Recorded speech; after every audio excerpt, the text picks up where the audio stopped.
At its peak, one airline maintenance complex in Pittsburgh, Pennsylvania, employed over 1,500 mechanics working across 4 enormous hangars, keeping the aircraft of one of America's most powerful carriers airborne around the clock. Walk through the gates of Pittsburgh International Airport in the early 1990s, and you would feel the ground tremble. Jet engines everywhere. The smell of hydraulic fluid and engine exhaust hanging in the cool Pennsylvania air. Rows of Boeing 737s stretched across the tarmac. Inside the maintenance hangars, cavernous steel buildings taller than a 10-story structure, mechanics in orange vests bent over wing panels, crawled through fuselage access bays, and ran diagnostic systems on aircraft that would carry hundreds of thousands of passengers every single week. This was not just a maintenance base, this was the heartbeat of an empire. By 2001, US Airways operated 542 daily flights from Pittsburgh alone. 12,000 employees worked at that single airport. The airline had built its entire identity here, its founding, its growth, its very soul rooted in the steel town grit of Western Pennsylvania. Then, something went catastrophically wrong. 2 bankruptcies in 2 years. A workforce gutted from 12,000 to fewer than 2,000. 4 maintenance hangars reduced to 2. 500 daily flights slashed to 39. A 30-year lease abandoned overnight without warning. An airport built specifically for one airline left holding $600 million in debt. Today, the name US Airways no longer exists anywhere in the world. The final flight took off on the 16th of October 2015. What remains at Pittsburgh is a ghost of what once dominated those skies, and a story of ambition, catastrophe, and the brutal mathematics of the airline industry. So how does an airline born from the DuPont family fortune, built through 4 decades of mergers and expansion, become a byword for corporate collapse? The answer lives in these hangars. Welcome inside the US Airways Maintenance Complex at Pittsburgh, where over 7 decades of aviation history rose to extraordinary heights and then fell without a parachute. Hello everyone. Before we start, make sure to like and subscribe to the channel and leave a comment with where you're from and what time you're watching. This is one of the most dramatic stories in American aviation history, and I want to know who's watching it with me. Now, let's go back to 1939. March 7th, 1939, Pittsburgh, Pennsylvania. It begins not with a jet engine, but with a rope. A low-flying Stinson-reliant single-engine monoplane sweeps over the Ohio River Valley at barely 500 feet, trailing a cable. On the ground below, a mail pouch dangles from 2 wooden poles. The cable catches it, reels it upward into the belly of the aircraft. No landing, no stop, just a transfer of mail from the earth to the sky in under 3 seconds. This was not a magic trick. It was a patent, and it belonged to little Schuyler Adams, a Pennsylvania inventor who had spent more than a decade perfecting what he called the airmail pickup system. Adams founded All American Aviation in 1937 as a patent-holding company, with its sister operation, Tri-State Aviation, doing the physical flying. But patents alone do not build airlines. They need money, they need ambition, they need the right family name. That family was the DuPonts. Richard C. DuPont and his brother Alexis Felix DuPont Jr., members of the legendary Delaware chemical dynasty, acquired controlling stock in the company in 1938.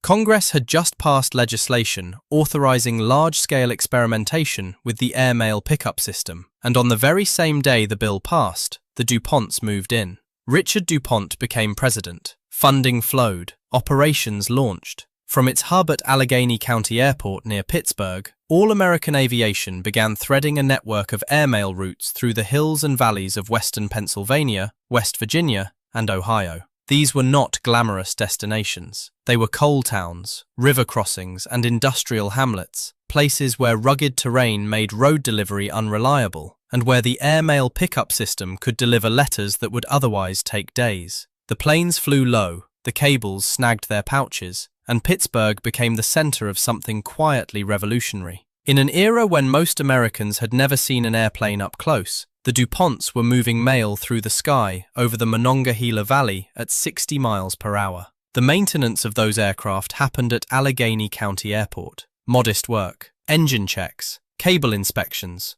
oil changes. Nobody called it a maintenance empire, but the seed was planted. Pittsburgh was already becoming the technical backbone of what would one day be a national airline. What nobody in 1939 could possibly have imagined is that those rope and cable airmail routes would one day evolve into a carrier serving 193 destinations across 24 countries. That transformation was coming, but first came the passengers. January 1, 1953. Pittsburgh, Pennsylvania. A new name appeared on the nose of every aircraft in the fleet: Allegheny Airlines. It was a simple rebranding that carried enormous consequences. In 1949, the company had already shifted from mail delivery to passenger service, renaming itself All American Airways as the first step. Now, with the Allegheny name, the airline was declaring something permanent. It was a Pennsylvania carrier. It belonged to these rivers, these hills, these industrial cities. The transition to passenger service had not been automatic. The post-war aviation boom of the late 1940s changed the economics of the entire industry. Federal airmail subsidies were shrinking. Other carriers were entering the market. And the Civil Aeronautics Board, the federal regulator of the era, was forcing airlines to justify their routes on commercial merit rather than mail contracts alone. All American Aviation had petitioned the board for a certificate of public convenience and necessity for regular passenger and mail service, and eventually received it. That certificate was a golden document. It meant the airline had a legal right to exist as a commercial carrier. The maintenance work at Pittsburgh changed with the passengers. Mail pouches do not require pressurized cabins. Mail pouches do not have seat-back tray tables.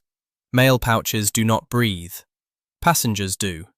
And keeping passenger aircraft airworthy is an entirely different engineering discipline than maintaining a single-engine airmail plane with a cable attachment. Allegheny built its maintenance knowledge incrementally through the 1950s, operating a fleet of Douglas DC-3s on short-haul routes through the northeastern United States. Then, in 1966, the airline took its first jet delivery, the Douglas DC-9. The DC-9 changed everything. It was a rear-engine narrow-body jet capable of carrying up to 90 passengers, and it transformed the maintenance hangar from a propeller shop into a jet facility almost overnight. New tooling, new training, new technical manuals. The Pittsburgh maintenance base grew in capability and in complexity simultaneously. The airline kept growing by acquisition. Lake Central Airlines was absorbed in 1968. Mohawk Airlines followed in 1972.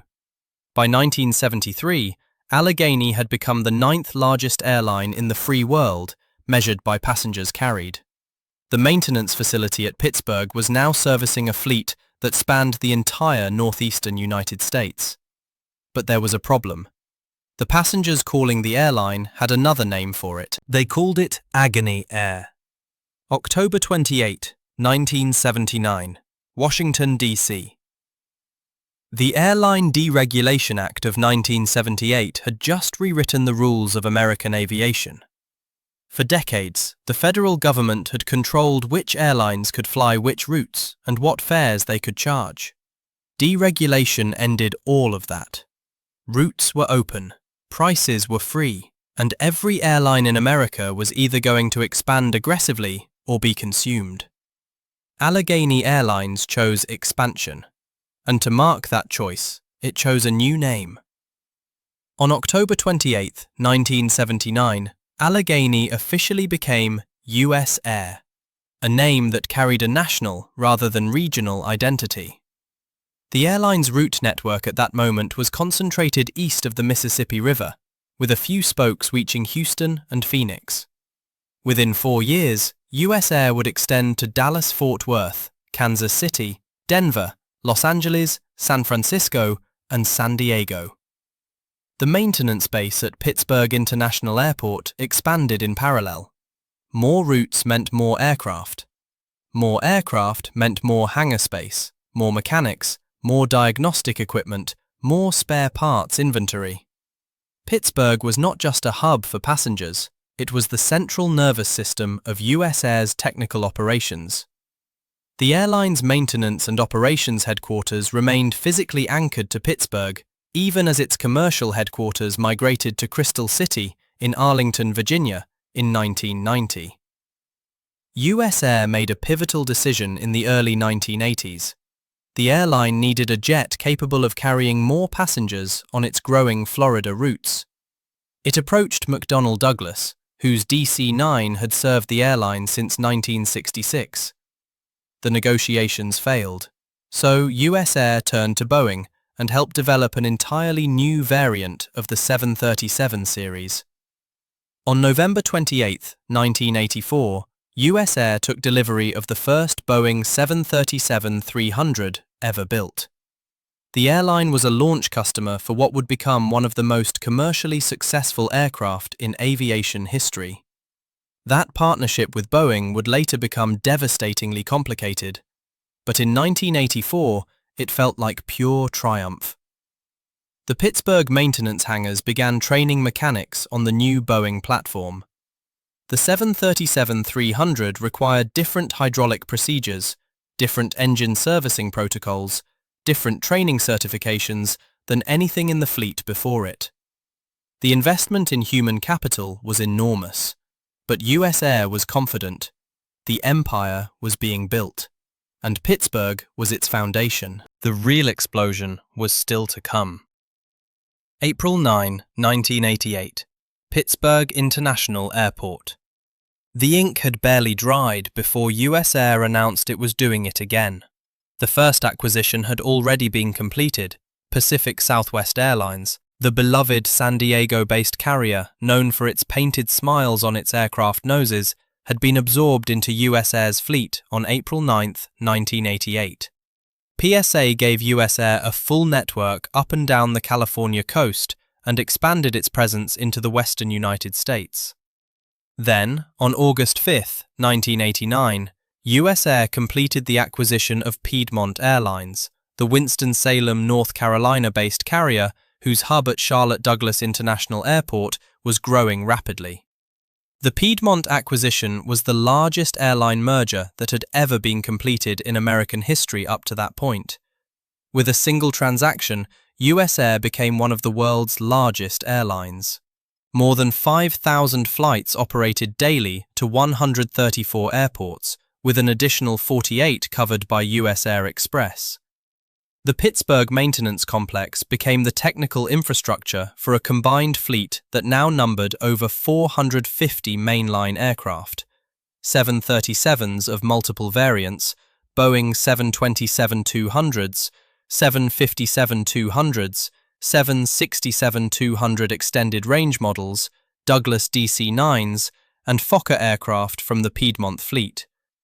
At its peak in this period, the base employed over 1,500 mechanics working in 4 separate hangars across the airport property.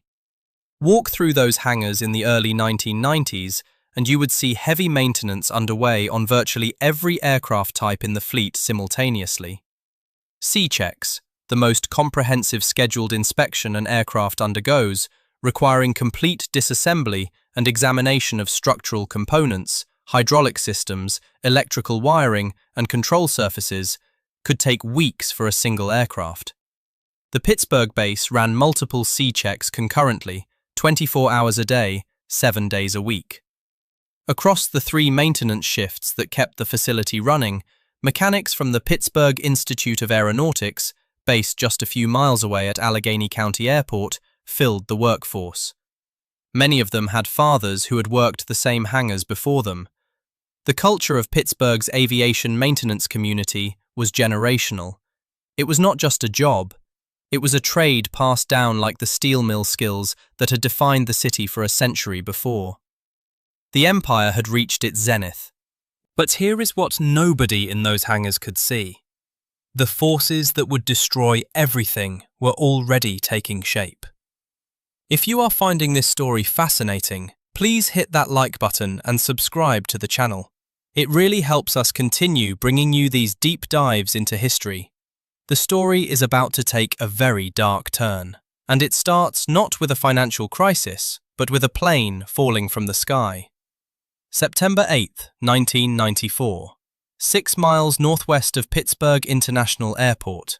US Air Flight 427 had been a routine evening service from Chicago O'Hare to Pittsburgh, operating a Boeing 737-300.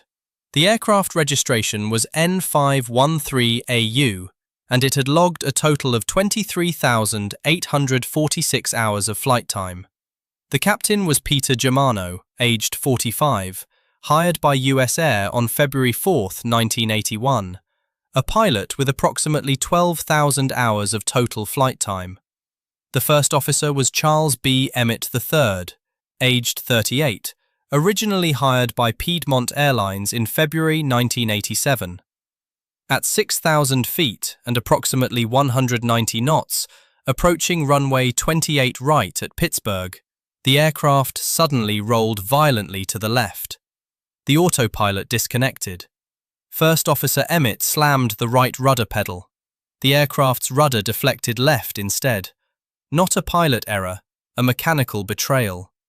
The Boeing 737's rudder power control unit, a hydraulic device manufactured by Parker Hannifin, had jammed and reversed its output. The aircraft entered an uncontrolled descent and impacted terrain near Aliquippa, Pennsylvania. All 132 people on board were killed. This was not the first crash. US Air had suffered 5 major accidents between 1989 and 1994, an unprecedented concentration of tragedies for any single airline in that era. Flight 5050 at Flushing, New York in September 1989 had killed 2. Flight 1493 at Los Angeles International had resulted in 35 fatalities in February 1991. Flight 405 at LaGuardia in March 1992 had killed 27. Flight 1016 at Charlotte in July 1994 had claimed 37 lives, and now Flight 427. The National Transportation Safety Board investigation into Flight 427 became the longest in aviation history, consuming 4.5 years. The final determination, issued in March 1999, confirmed a defective servo valve in the rudder power control unit as the probable cause.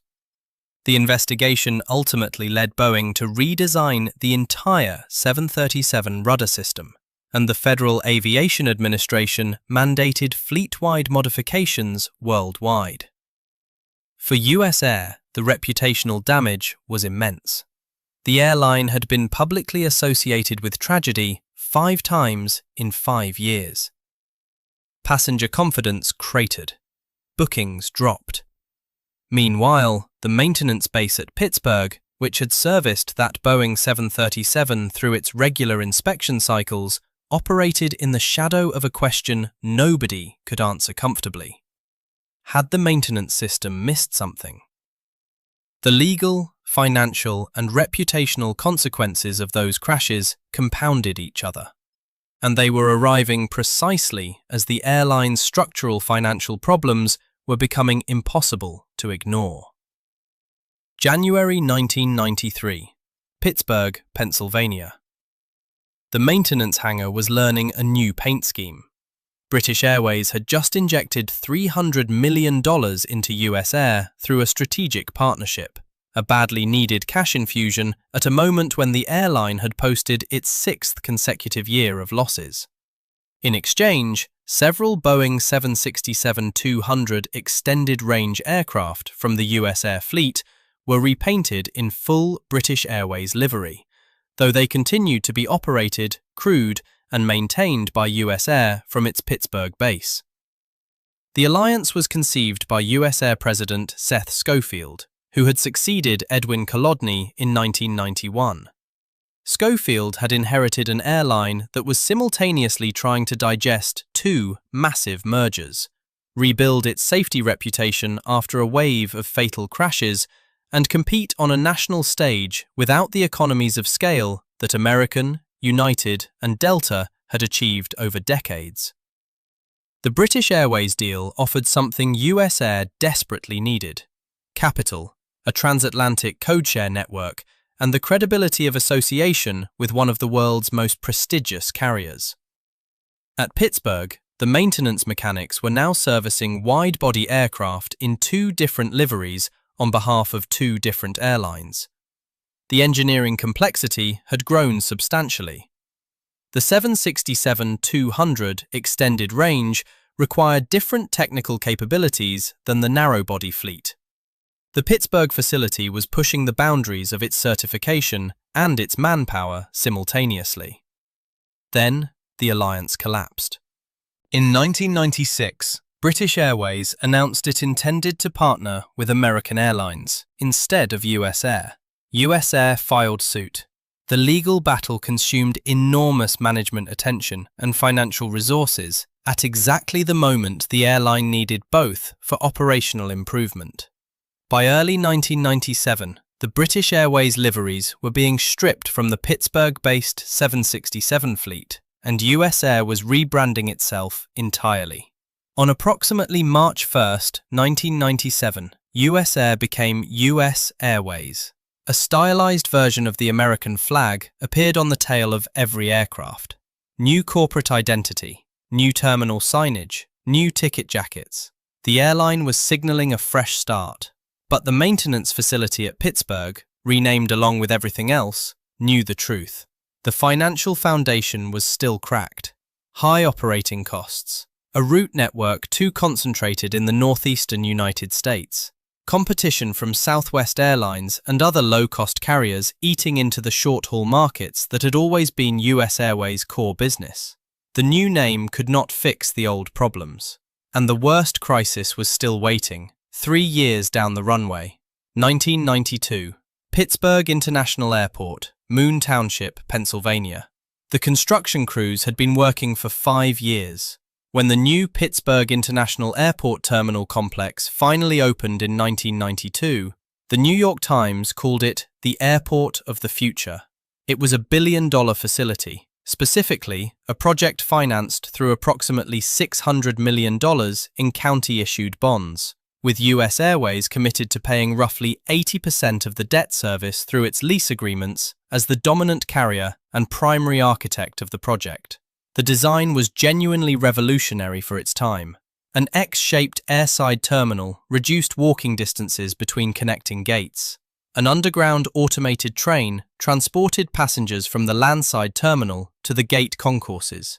Over 100 shops and restaurants lined the interior. The air mall concept that would influence airport design worldwide for decades afterward.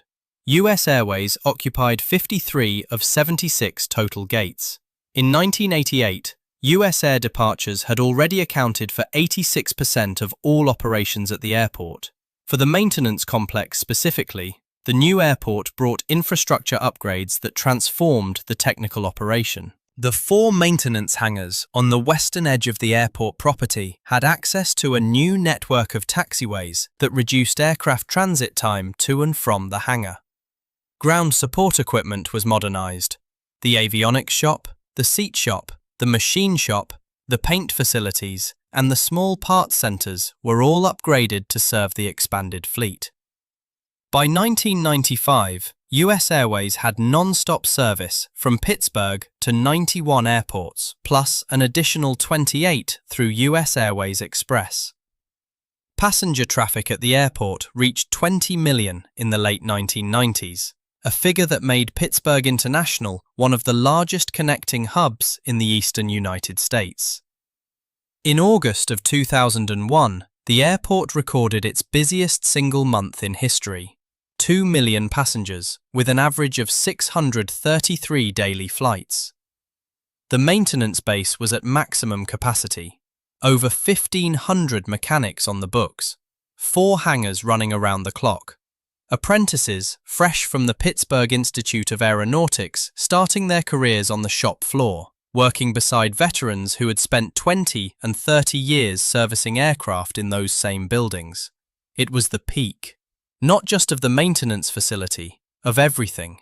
And in the boardroom, nobody was celebrating. They were already fighting. September 11, 2001, Washington, D.C. US Airways was the largest carrier at Washington Reagan National Airport. When the hijacked American Airlines Flight 77 struck the Pentagon at 9:37 in the morning, the entire National Capital Region's airspace locked down immediately. Reagan National Airport, more critical to US Airways' revenue network than any other single airport outside Pittsburgh, remained closed for weeks. No other major airline had as much of its operation tied to that specific airport. The financial blow was instant and catastrophic. US Airways began slashing jobs within a week of the attacks. Its low-cost subsidiary Metrojet, which had operated Boeing 737-200s out of Baltimore-Washington International Airport since June of 1998, was shut down entirely. Thousands of employees across the system were furloughed. At Pittsburgh, the workforce that had stood at 12,000 people in August of 2001 began hemorrhaging positions at a rate that stunned the community. By August 11, 2002, US Airways filed for Chapter 11 bankruptcy protection in the United States Bankruptcy Court for the Eastern District of Virginia. The airline had received a government-guaranteed loan through the Air Transportation Stabilization Board, created in the aftermath of September 11th, specifically to prevent the collapse of major carriers. That loan kept operations alive, but it could not fix the structural cost problems that had existed long before the towers fell. At Pittsburgh, the maintenance facility entered a period of profound uncertainty. The bankruptcy filing included the rejection of numerous leases and maintenance contracts at the airport. Brad Penrod, the executive director and chief executive officer of the Allegheny County Airport Authority, later recalled that on the Friday afternoon immediately before the Sunday evening of the first bankruptcy filing, he had been on the phone with US Airways facility managers, discussing the possibility of adding more building space at the airport. The filing was a shock. The bankruptcy court approved some of the maintenance hangar leases and allowed US Airways to retain a reduced but functional presence. But the airline was no longer the same institution. Cost-cutting measures sliced compensation across every operational department. Mechanics who had spent decades in those Pittsburgh hangars saw their pension protections eroded and their working agreements restructured under bankruptcy protection. The airline emerged from bankruptcy in 2003. But here is the thing, it barely had time to exhale. September 12, 2004, Arlington, Virginia. 13 months after emerging from its first bankruptcy, US Airways filed for Chapter 11 protection a second time. This had never happened before in American aviation history. No major carrier had entered bankruptcy twice in such rapid succession. The proximate trigger was a combination of skyrocketing jet fuel costs and a breakdown in labor negotiations with the Airline Pilots Association. But the deeper cause was structural. US Airways was running a reported $40 million annual loss simply from operating its Pittsburgh hub, while simultaneously paying roughly 80% of the airport's $673 million total debt burden. Just before emerging from the first bankruptcy in 2003, US Airways had cancelled its leases at Pittsburgh International Airport without advance notice to Allegheny County Airport Authority officials. The move shocked the airport's leadership. The county had issued $600 million in bonds specifically to build an airport designed to US Airways specifications. The airline's sudden rejection of those lease obligations threatened to bankrupt the airport itself. At Pittsburgh International Airport, the consequences arrived like a demolition order. In November 2004, US Airways reduced its Pittsburgh operations from primary hub status to secondary status. 500 daily flights became 200. By the end of 2005, 7,000 jobs had been eliminated at the airport. By 2007, US Airways was operating fewer than 70 daily flights from Pittsburgh. compared to over 500 in 2001. The maintenance hangars did not escape the collapse. 4 hangars at the height of operations had meant 1,500 mechanics. Now 2 hangars remained active. The workforce had contracted to a fraction of what it had been. The avionics shop was reduced. The heavy maintenance C-check workload was consolidated. Mechanics who had spent entire careers in those buildings were told their positions no longer existed. Pittsburgh had already survived the collapse of its steel industry in the early 1980s, a devastation that had wiped out tens of thousands of manufacturing jobs in a single decade. Now the city was absorbing a second economic gut punch, as its civic leaders described it. The airline hub that had been built as Pittsburgh's post-steel economic anchor was being dismantled by the very institution that had demanded its construction. Something had to change, and it came from a desert city no one in Pittsburgh expected. We are halfway through this incredible story. If you are enjoying it, do not forget to like and subscribe. Your support means everything and helps us keep telling stories like this one. The merger that saved US Airways from total annihilation is coming next, and it changed everything. May 19, 2005, Tempe, Arizona. In a conference room at the corporate headquarters of American West Airlines, a carrier whose flights carried the radio call sign Cactus, executives announced one of the most unusual corporate transactions in American aviation history. American West, a smaller Phoenix-based airline with approximately 140 mainline aircraft, was acquiring US Airways, a carrier with a fleet roughly twice its size, in a reverse merger valued at approximately $1.3 billion.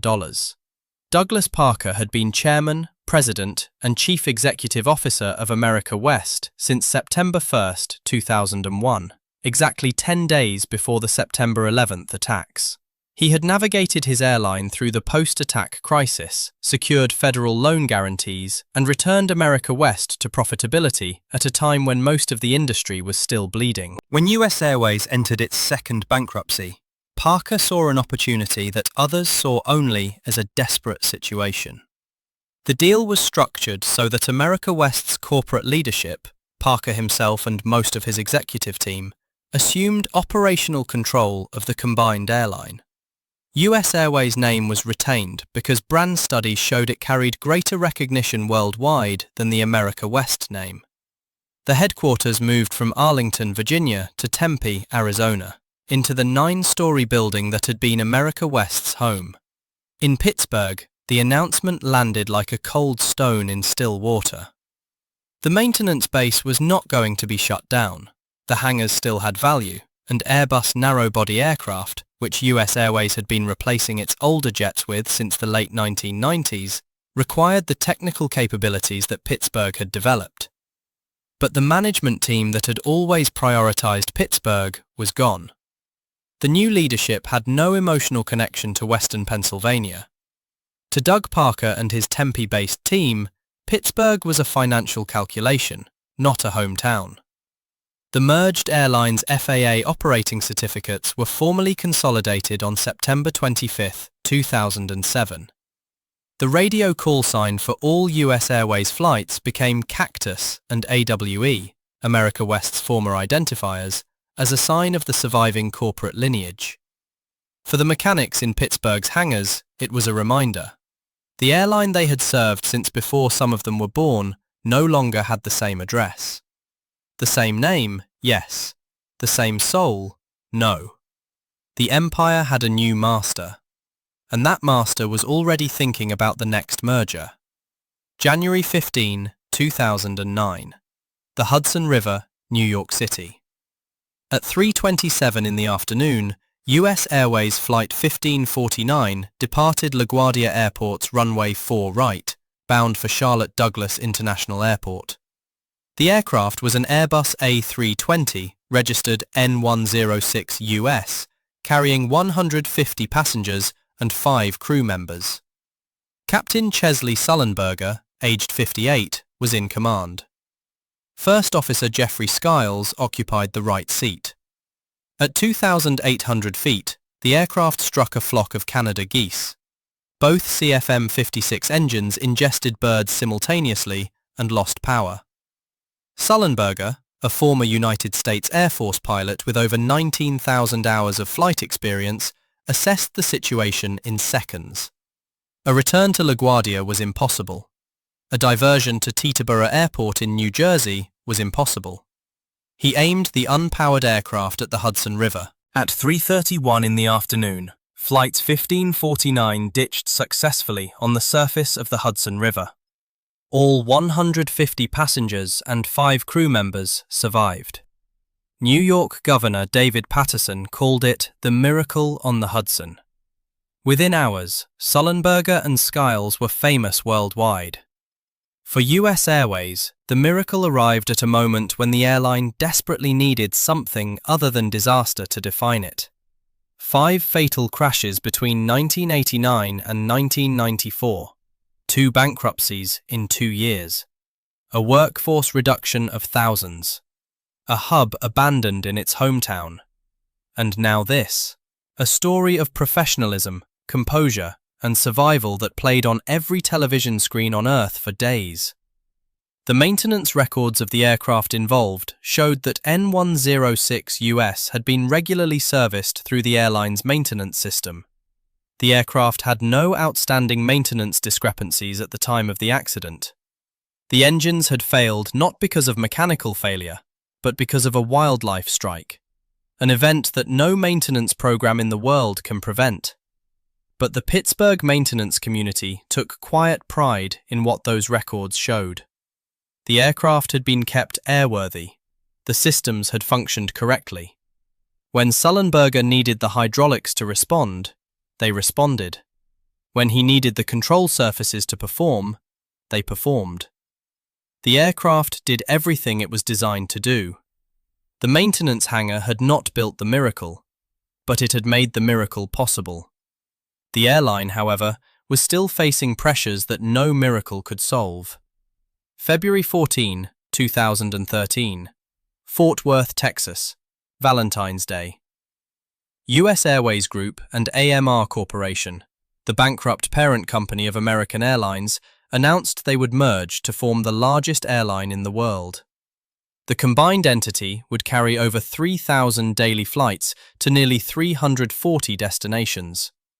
The American Airlines name would survive. The US Airways management team, led by Doug Parker, would run the combined company. The new headquarters would be at American's existing campus in Fort Worth. The deal had been years in the making.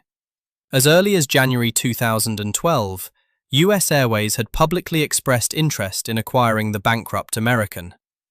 Tom Horton, the chief executive officer of AMR Corporation, had indicated by March of that year that American was open to a merger. US Airways had spent months briefing AMR's creditors directly, an unusual and aggressive tactic designed to build support for the transaction from within the bankruptcy proceedings, rather than waiting for traditional management-to-management negotiations.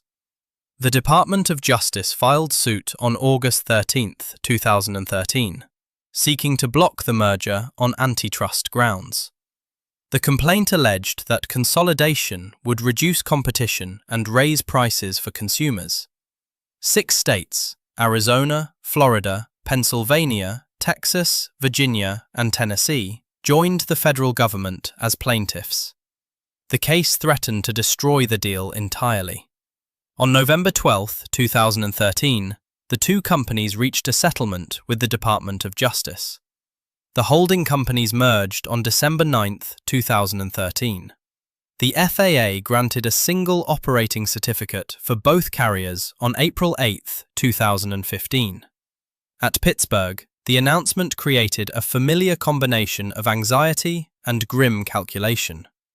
The Flight Operations Center, the 72,000 square foot facility that US Airways had opened in November 2008 after winning a 3-way competition with Phoenix and Charlotte, was confirmed for closure.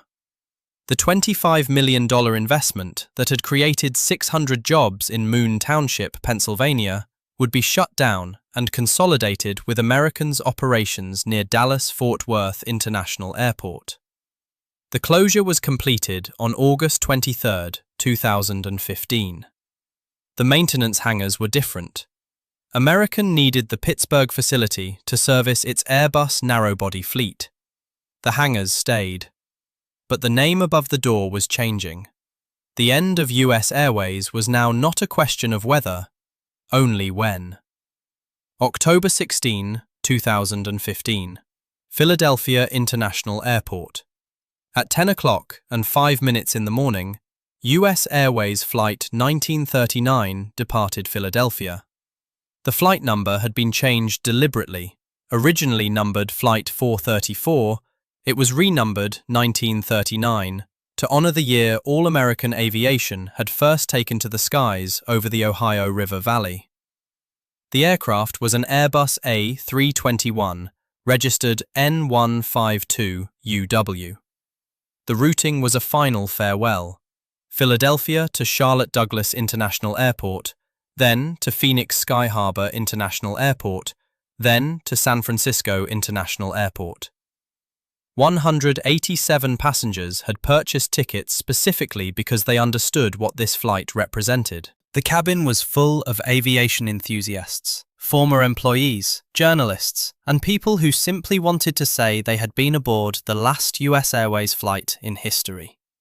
From San Francisco, the aircraft flew a red-eye back to Philadelphia, arriving at 5:52 in the morning on October 17, 2015, 26 minutes ahead of schedule. When the wheels touched the runway at Philadelphia, the flight was announced as American Airlines Flight 1939.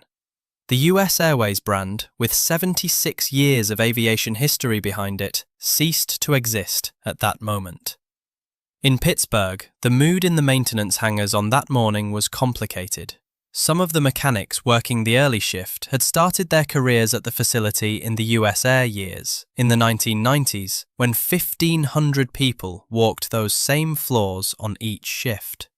They had lived through the first bankruptcy in 2002. They had lived through the second in 2004. They had watched the Pittsburgh hub collapse from 500 flights a day to fewer than 40. They had seen 4 hangars become 2, and 1,500 colleagues become fewer than 200. The American Airlines brand now covered everything. The tail livery was different. The ticket agents at the counter wore different uniforms. The boarding announcements used a different name.